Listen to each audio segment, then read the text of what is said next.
আসসালামু আলাইকুম।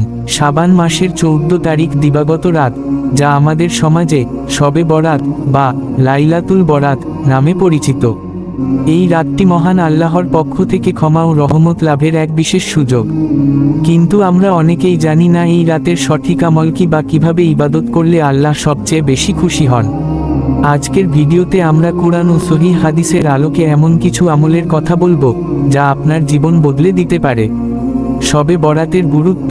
হাদিস শরীফে এসেছে, এই রাতে আল্লাহ তাআলা প্রথম আসমানে নেমে আসেন এবং বনী কালব গোত্রের ছাগলের পশমের চেয়েও বেশি মানুষকে ক্ষমা করে দেন। তবে মনে রাখবেন, শিরককারী এবং অন্যের প্রতি হিংসা পোষণকারীকে আল্লাহ ক্ষমা করেন না।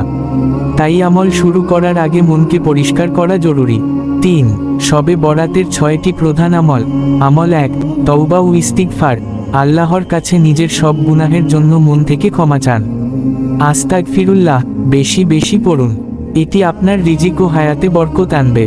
আমল 2, নফল নামাজ ও দীর্ঘ সেজদা।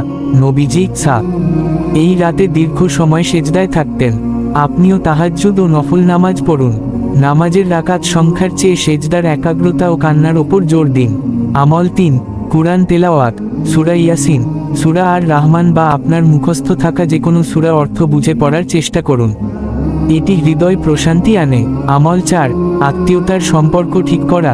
যাদের সাথে মনোমালিন্য আছে, তাদের সাথে যোগাযোগ করুন। আত্মীয়তার সম্পর্ক রক্ষা করা রিজিক বৃদ্ধির অন্যতম মাধ্যম।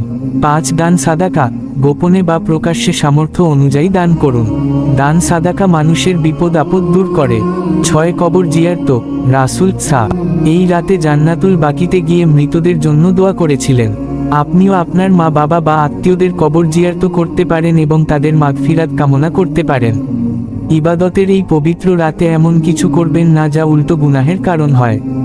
যেমন আতশবাজি বা পটকা ফোটানো, সারা রাত রাস্তায় আড্ডা দিয়ে সময় নষ্ট করা, হালুয়া রুটি বা আয়োজন নিয়ে অতিব্যস্ত হয়ে মূল ইবাদত ভুলে যাওয়া, মসজিদে গিয়ে উচ্চস্বরে কথা বলে অন্যদের ডিস্টার্ব করা।